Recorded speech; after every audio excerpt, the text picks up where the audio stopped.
Okay, and welcome everybody. Thank you for joining us. I hope you're all having a good conference so far. Good. So my name is Barry Kislingbury. I'm a director for solution consulting, which is basically pre-sales. And my main topic of interest within ACI is anything immediate payments globally. So what I'm going to do today is talk a little bit about ISO 20022 and where we see the opportunities for that in global e-commerce. Shameless pitch to start with. If you've had a look in your bags, you might find there's a little white card with a blue token in it. We're running a little competition. It's all for charity. It's all good. If you come onto our stand, we've got 4 bowls with dates on them, and we want you to put the token in the bowl for the date where you think the first immediate payment in Canada is going to go live over the new scheme whenever it gets built. Okay? Every token we put in will give $10 to the Fort McMurray Fire Red Cross charity. So please come by and pop your token in. It's just a bit of fun, and it's good for the Red Cross charity as well. Okay, so so I've been at ACI about 2.5 years. My background is quite a broad range of banking applications within the vendor space. Although I did work for Lloyds Bank in London for 3 years, so. I don't really fit in any silos, which is a little bit interesting for ACI. I have a broader view of the market. So what we try and cover today is the benefits of ISO 20022. I want to talk a little bit about where it's being adopted, where it's being used around the world, what I think that means for the payment systems, and I do have some slightly different views sometimes to other people, so hopefully I can be a bit controversial. And where I think that's going to take us globally, the future of banking and where that means. I'm probably going to talk for about 30 minutes, hopefully won't bore you too much. Slightly difficult topic, it is quite a dry one, standards. There's not that many of you, so if you do want to ask questions as we go, I'm quite happy with that, or we can leave it all till the end. It's completely up to you. I like a bit of interaction, so if you do have a question, I'm quite happy for you to ask it. So we have a poll question to start with. Now I'm told that Canada is quite up on what ISO 20022 is all about, so this will give me an indication of my audience and whether I can get stuck into it or not. So could you... 2 votes, come on, we've got to have more than 2. 3. 4, excellent. And they're all going for number 1. I love it, don't you? Welcome. We've only just started. We're having a quick poll. 9 votes. Come on, guys. It's free, you don't have to pay for this. Oh, excellent. Nearly there. 16, that's a reasonable number. 17, still going. Okay, well I think, even though the numbers might change a bit, I think it's fairly clear what people think, that ISO 20022 is a financial messaging standard. Sadly, can I tell you that you're nearly all wrong? It's not a financial messaging standard. ISO 20022 is a process for modeling business processes. Okay? What it produces is messages that we use for sending data around, but it is specifically not a standard for financial messaging. It is a business process. And that's quite important because what 20022 really does is model what we're trying to do, not particularly, from a data perspective. And it produces a very accurate data taxonomy. So with some of our previous standards, SwiftFin is a good example, that they're quite wide in their definition, and therefore people use that data for the wrong things. It's open to abuse.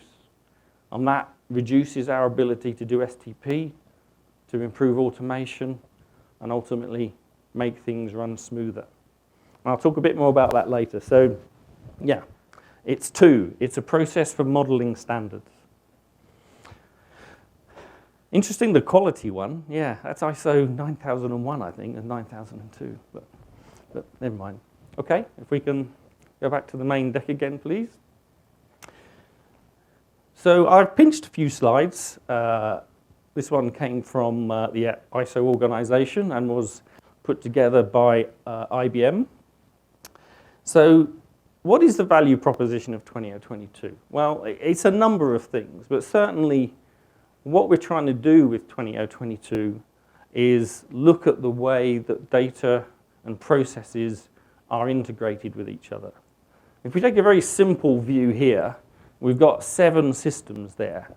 And if all of those systems had to talk to each other, then we have this little formula, which is the number of systems times the number of systems minus 1 is the number of interfaces.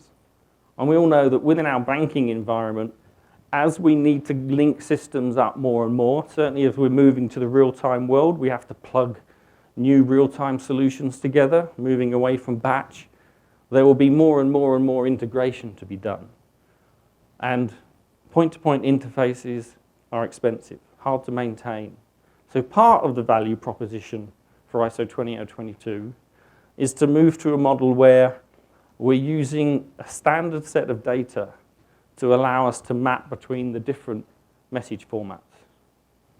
Yes, and I said message formats rather than business processes, but it produces messages that we can use to move data around.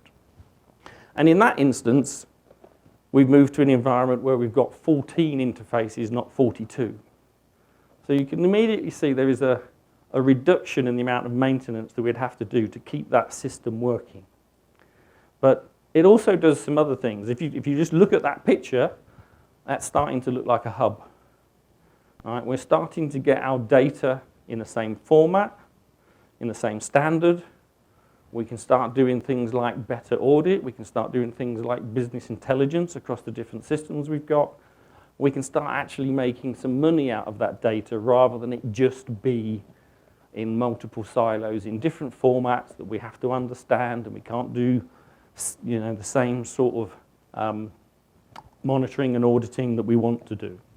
So part of the value is that it allows us to save costs and do better things with that data. Now, we've talked about in the past that the ISO 20022 will help us save money, it will drive savings. I'm sure you've all seen this before.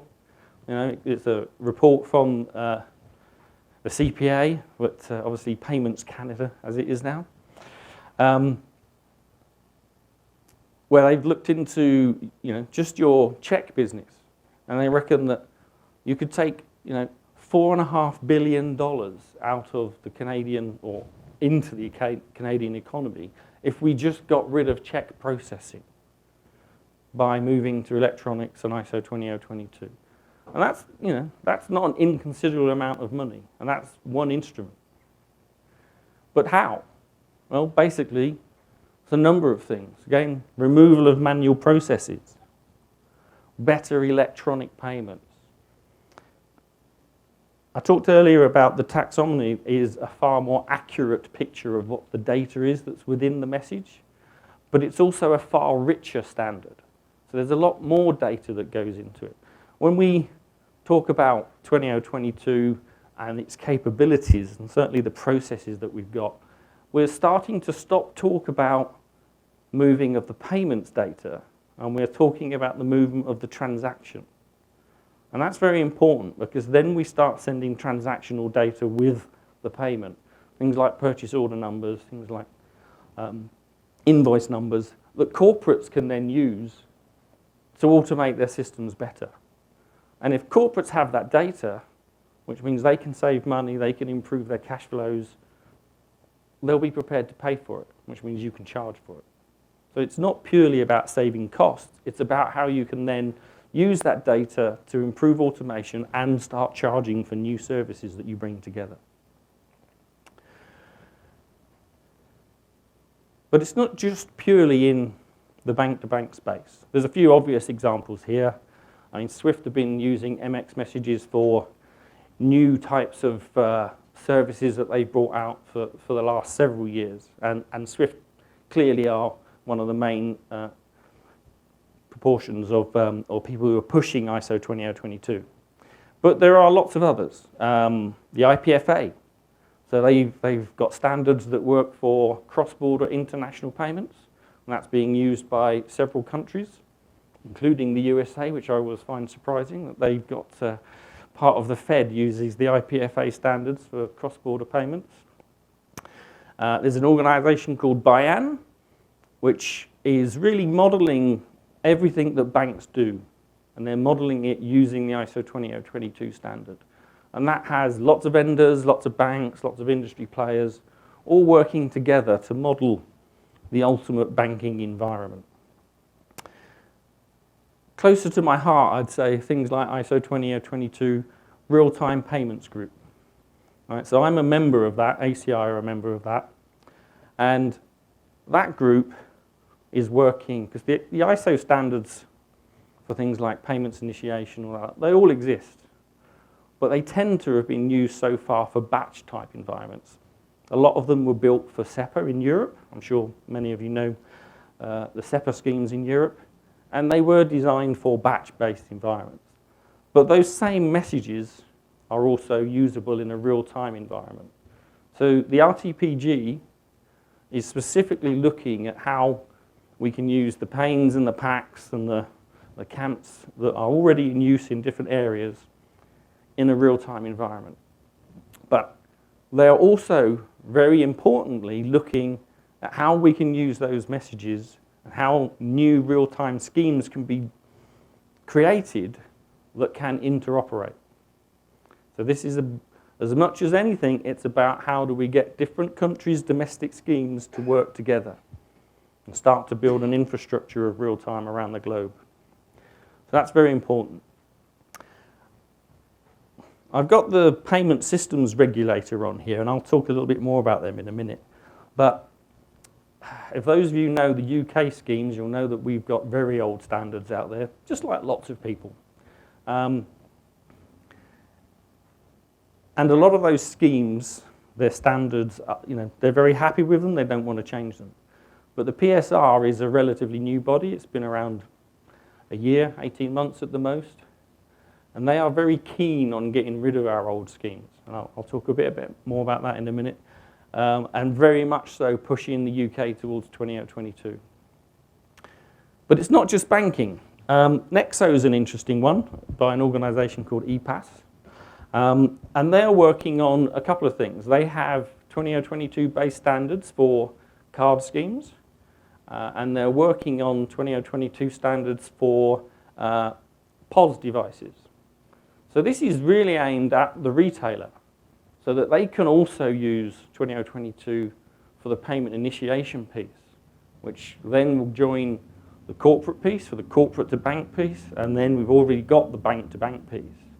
So this is about how we bring the whole ecosystem of not just the interbank part, but the whole environment from the retailer all the way through to the settlement and clearing systems at the banks, at the central banks. So it's being used in lots and lots of different areas. Now, so I'm going to use the UK because that's the one I know the most. There are similar things like this happening in other parts of the world, but this is your typical payment environment where you've got, we've got FPS, Faster Payment System, which is the UK immediate payment scheme. We have our BAC system, which is our domestic ACH. And we have our CHAP system, which is our domestic RTGS system. So fairly typical, the standard payment environments you'd have. But the PSR is really keen to open up the UK market and to get a lot more payment service providers to join the schemes. Now, to join the UK schemes is really tough. It is really tough. It takes at least 18 months just to do the paperwork, right? Seriously, it does. They're looking at all sorts of things at getting rid of that, but they still, if they want to offer the full range of services, a PSB has to join all three, or go through banks, which can be expensive and difficult, etc. And they all use different standards. So CHAPS is Swift, BACS is called Standard 18, and FPSS, Faster Payments, is based on the ISO 8583 standard that we all know is basically the card-based standard. So you've then got lots of technical issues as well. Now, what the UK wants to do is bring out an environment, and it's going to be a phased environment, where we have a new layer that the PSPs talk to using ISO 20022, which then has all the appropriate connectivity and translation and formatting that talks to the schemes as they exist today, which then obviously goes off and talks from both sides of the environment. Now that's phase one, and they're talking about doing this within 18 months to 2 years. That's pretty aggressive, even for the UK, which is great, but it's phase one. Ultimately what they want to do, and this will take several more years longer, but 3 or 4 years is the rough plan, is to get rid of all of our existing schemes. Right? So this is the removal of the existing environment. The whole environment is 20022 based. We have a very basic, fast underlying service for moving payments around. And then on top of that, we'll be building overlay services. And I'm sure those of you that know much about this, that is the general term for adding value on top of the rails for moving data. But they're also looking at things like rich data so that you can have URLs for invoices and other stuff that you would want to take with the transaction. Remember, I said transaction, not payment. But you don't want to put an invoice literally in with the payment because you want to keep that quick and as small as you can. So the long term for the UK, I say long term, 3 to 5 years, is that we don't have any schemes. We have no central infrastructure. This seems to be a very key point for the UK regulator. They don't want a single point of failure. And we have a new scheme completely based on ISO 20022. This is just an example. I'm sure many of you know about Australia and their new payments platform, which they're quite a long way down the process of building at the moment, which has a very similar view and feel to that. No single central infrastructure, 20022 based, overlay messaging services. So this is where one can see the market going in the future. On the ISO 20022 website, great website if you really want to go to sleep sometime. So Swift would love me for that. There's no one from Swift in here, is there, please? There is. Hey, hi guys. Oh dear. So, anyway, so on this website, there's Swift keep this adoption page up to date, and this gives you an idea of the number of projects that are actually going on in the world that are 20022 based. So there's over 80 at the moment, either live or in development. Okay, the different colours, the dark ones are high-value schemes, and the lighter brown are low-value schemes. So you can see there's quite a mixture going on. I'll talk about the different schemes in a bit more detail, but just looking at that, most of the world is moving towards 20022. You just have to sort of take that as read. Now I'm going to dip a little bit into immediate payments because I think this has a relevance to this. But the really important bit, these are the main points that define a modern immediate payment scheme. Wherever you go in the world, if they're building a new scheme, they'll basically have these as the absolute minimum requirement. Account-to-account transfers, clearing in seconds, not hours or days. Settlement usually deferred, but could be real time. The funds have to be available. It's an irrevocable transaction. Once it's gone, it's gone. There's no getting the money back without doing a completely different process. 24/7. but really importantly, all being based on 2022. That's the key point I wanted to bring out on this slide, which is about improved efficiency, offering that innovation, we said, because it's got richer data in it, but it's also about interoperability. Remember that ISO 20022 RTPG group? Trying to make sure that the schemes in different parts of the world can talk to each other. But what's driving it? Again, I've just highlighted a few different things from some of the major parts of the world that are doing it. In the UK, it was very much about GDP growth. It was getting the system more efficient, opening it up to more opportunities for more PSPs, and basically growing the GDP. The Australians, it was about innovation, trying to bring keep the Australian economy at the forefront of the digital age, and preparing it for the future. And if we look at the US Federal Reserve, they say all the same things, but they also say flexibility and cost effectiveness. It's really about trying to grow your market, provide innovation, and provide flexibility for the future. The digital age is here. This is about being prepared for it. Another map of the world. Sorry, you had a quick question.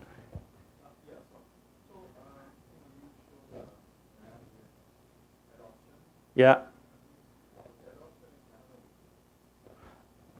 So what adoption in Canada? What does adoption of ISO in Canada mean? Well, I think your Payments Canada has been for some time looking at moving all of your schemes to a 2022 based environment. I know back in, I'm trying to think which Cybos it was, but it was a few years ago. When was Cybos in Toronto, Swift guys? Do you remember? Yeah. No, yeah, it was a little bit longer than that. But at that Cybos, CPA as it was then, announced that they wanted to move all of their domestic schemes over to 2022. And they have been working on that for a number of years. And they have projects in place now saying that the ACH will move towards 2022. I don't know the time frames. Apologies, I'm not completely up on my Canadian environment. But, and then there's the drive towards a real-time payment scheme. And again, no solid plans, but that will be 2022 based. And I certainly know that the CPA have people who are on the RTPG group as well. Charlie is one of the girls that attends that to make sure that what Canada wants to do is actually in the plans for the ISO group. So I think there's a lot that Canada's planning to do. It's perhaps not all written down in stone at the moment, but it's on its way. And it's a player in the wider market. Again, so this picture, all the colours show slightly different things. The green ones are live.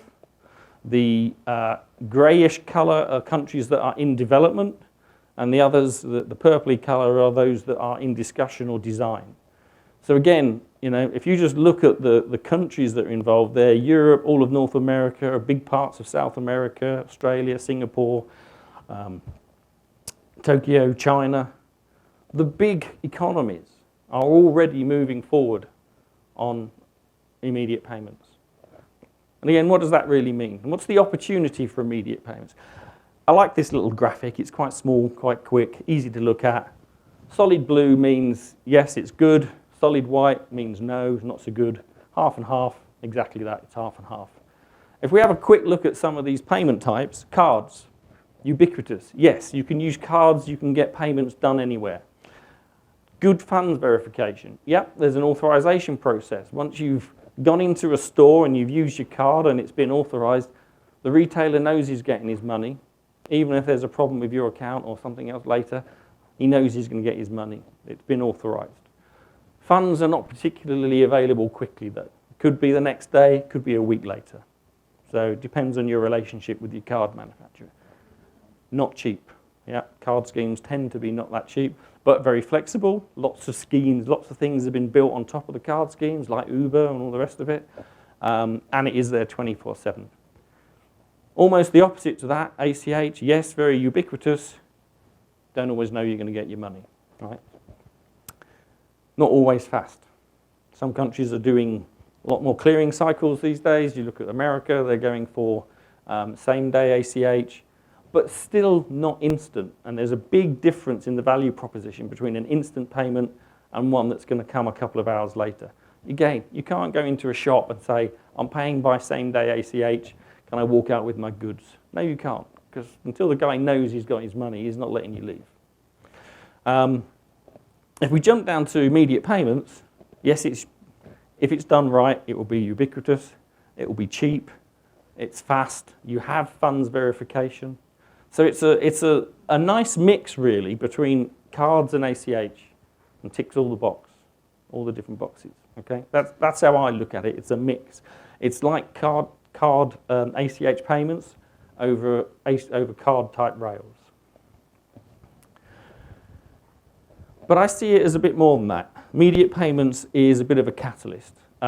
This was a report by Capgemini, their World Payments Report 2015, and the top 3 in each of those are the areas that the guys who were interviewed said that they would see differentiating themselves in the market.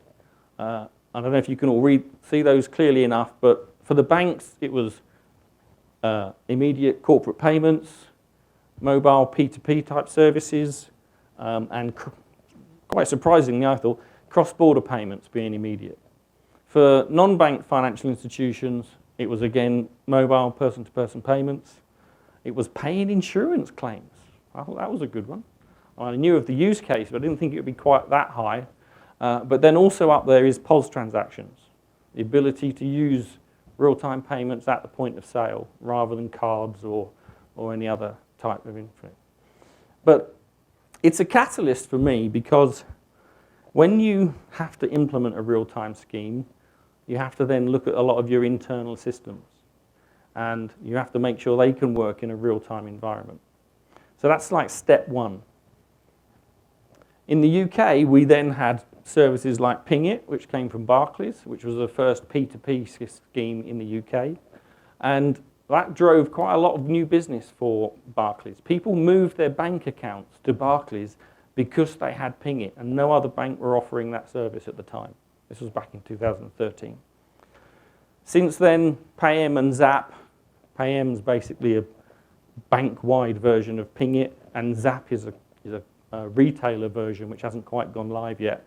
But again, so with Zap, supported by the retailers, you can go into a UK shop and pay by a real-time, faster payment in the UK.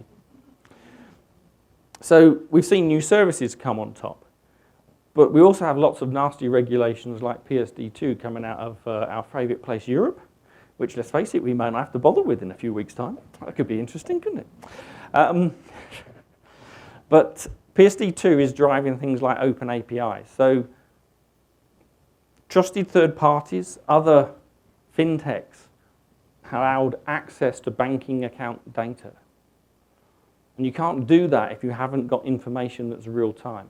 So to me, it's real-time payments is catalyzing the move to real-time banking. And banks will need to change their business models to cope with it. The growth is interesting. Again, I think if you were on the opening thing this morning, you'd have heard that real-time payments in certain parts of the world are growing quite dramatically. It tends to be countries that have been going for a few years that the schemes start to get embedded and new services come on. It's the new services that drive the adoption, really. However, I'll give you a good example. So the UK has been running since 2008. Services didn't start showing up until 2013. But in Denmark, we're now running at about 14 transactions per person across the whole of the scheme in UK faster payments. So 14 transactions a person. Denmark started their scheme, and Stig's here actually, the guy that runs it, in November 2014. So hasn't been running that long. And by the summer of 2015, they were already 15 transactions per person. Now, yes, it's a smaller country, they're quite technically savvy, but it just goes to show that if you give them the services, people will use them these days. So growth is good. The other thing I think that was said this morning is that we still see growth in ACH type traffic, but it's 2, 3, 4%. In the UK, faster payments is running at 21%. And a lot of the transactions it's taking out of the market are cash transactions. It's removing cash from the environment. So that's faster payments. If we look at market infrastructures, so our higher value type environment, going back to that earlier slide, again, if you look at this, all the major countries in the world, I think Swift have done a very good job here. You guys have been slowly trying to get the market infrastructures to move towards 2022. But all these guys have now committed to start doing that, and we expect, Target 2 has a date on it for a couple of years' time. The US are looking at it. UK is looking at doing 2022. They've started that evaluation project. All of the world's major currencies, we think, will be on 2022 within 5 years for their high-value schemes. So if you take that, and you take the fact that real-time instant payments are also going to be there in the next, there's a lot of European countries that are planned to be live by the end of 2017 or 2018, and then we'll start to see interoperability go. So again, within 3 to 5 years, we'll see interoperable systems around the world doing real-time low value. So you add that all together, and remember the point of this is it's all over ISO 20022. That we will be able to do cross-border commerce, we'll be having point of sale as 2022, potentially card schemes moving towards 2022. It's basically all moving in that direction. And very briefly then, how we're doing for time. Oh, not so bad. Where does that leave us? There's a bunch of different things on this slide. It was a bit of a dump everything in and see what I can talk about when I'm here. Now, I'm sure many of you have heard of the Global Payments Innovation Initiative, GPII from Swift, which really is the process of them trying to see how we can use the existing FIN standards in a better way and to improve that real-time, well, maybe not real-time, but get it to the point where we are able to move money quickly, we can improve our STP rates. Ultimately, there are phases down here that start to add in rich data as well. So phase 1 is really about STP and making use of the standard properly. I think phase 2 is more about, is it the tracker database, where we're going to have a separate database that you can put rich data in that's linked to the FIN message. So then some of the things that we've talked about with ISO 20022, you'll be able to do using the FIN standard. Those facilities will be there. So it's almost a nice way of easing you into these new possibilities of earning revenue using the extra rich data that's available in the market today. And then I guess the long-term plan is that this will move over to 2022 at some stage. But there's no date on that, I know. You can never say when FIN will disappear. The only thing I would say is if the major currencies are all on 2022, then say in 5 years' time, all the major banks will now be used to 2022. It will be commonplace. And therefore, the longevity of SWIFT may be, or of FIN, may be shorter than we currently realise or think. So I always thought FIN will be there way beyond when I retire. I think I'll retire next year. I probably still will be there, but I still think, the rate of adoption and the way things are going, technology, I think FIN, certainly as the major messaging infrastructure, has probably got a shorter life than we would thought of a year or two ago. I don't know if the Swift guys would agree with that or not. Yeah? That's good. I thought I was going to be controversial.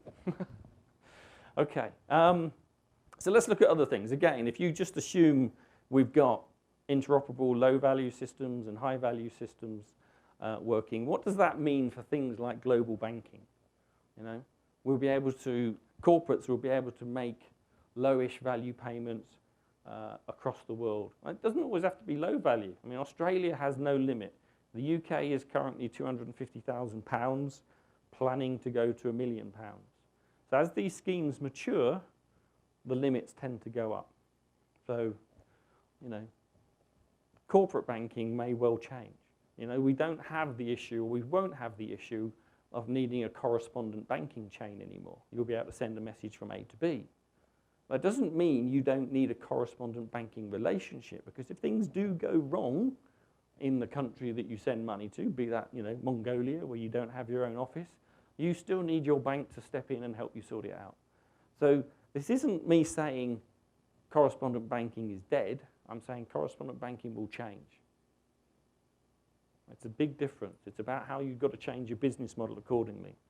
Western Union might be a slightly different story. You know, if we can all send money to our friends account to account without any problem, they will have to change their business model to survive.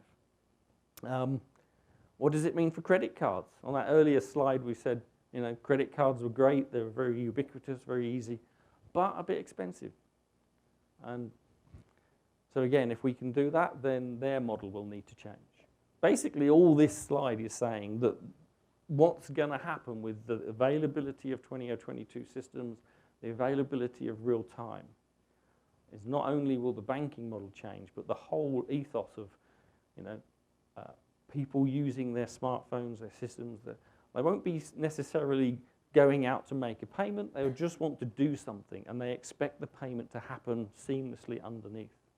And 2022 will give them that with instant payments on top of it. So that's about it for me. I suppose my main summary is that 2022 is already here. Don't think of it in any other way. It is the de facto standard. It's what everybody that's building anything new is using. Real time is also here. It may not be quite here in Canada, but then again, you do have some services that are like real time. They may not tick all those items I put up, but you know, nor do some of the other schemes that have been running in the world. But you still do have some level of real time that's available today. The rich data provided by 2022 is where you're going to start being able to charge for extra services. But it's going to be about extra services. Charging for payments is not going to be where you make money anymore. So I think a lot of the American banks, to be honest, I really don't know how you charge for payments in Canada, but the American banks certainly make lots of money out of payments. That will have to change. It's about the service that you provide around it that's going to make the money. So the traditional business models will change. That means your systems will have to change. Everything will need to be joined up. The more you join up, the more you don't want to do that through point-to-point type interfaces. You want to use a standard business model, which is what ISO 20022 is all about. It's about modeling that data for the business process you want to do. As I said, in my mind, this is now inevitable. This is going to happen. There is no turning back. But I've been pleasantly surprised talking to some of the Canadian banks who, I must admit, seem to have grasped this already. So I don't know how much of this is new to you guys, but certainly a lot of the European banks are definitely struggling with this. A lot of the American banks are definitely struggling with it. A few of the UK banks have got it big time and are a long way down their thoughts for how a new infrastructure should look within their environment for data, messaging, how they offer other services from fintechs in their own infrastructure. So it's 2022 is one of several changes that we have to face at the moment. And it's going to change how we make money out of this considerably. Okay, I think I was actually early. I've still got an orange light here, which we've got a few minutes for questions if anyone's got any. No? Too shy or I bored you to death.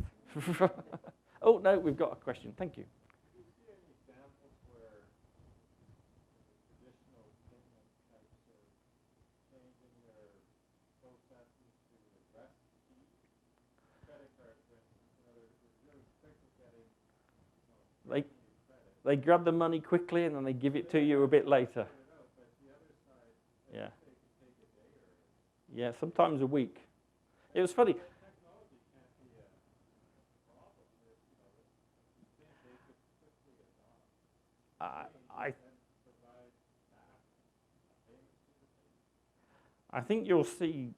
I mean, the guy from Visa was on stage this morning, and I agreed with most of what he said. I think the one thing I didn't agree with what he said was he was talking about it's about making the payment easy. Well, while he's not wrong, I think it's actually about hiding the payment. The money should just move. It should be almost invisible. It's about the service that you offer. People want to do stuff. They don't want to make payments. They just want to do stuff. So I think the credit card companies have to react to, not just the faster payments bit of it, but the fact that there's a lot more rich data out there that people can do more things with. So yeah, I guess you possibly will see them perhaps offering a different level of service. If you want your money today, you can have it, but they'll charge you a little bit more for it. If you're happy to get it next week, then they can keep it and use the float for something, and they'll charge you less for it. But I think the credit card companies, and we've tried to talk to many of them, and many of them use ACI software within their environments as their switches. Yeah, they're all in big huddles trying to work out what they need to do about, not just about the data, but about the faster environment and people moving things to faster payments.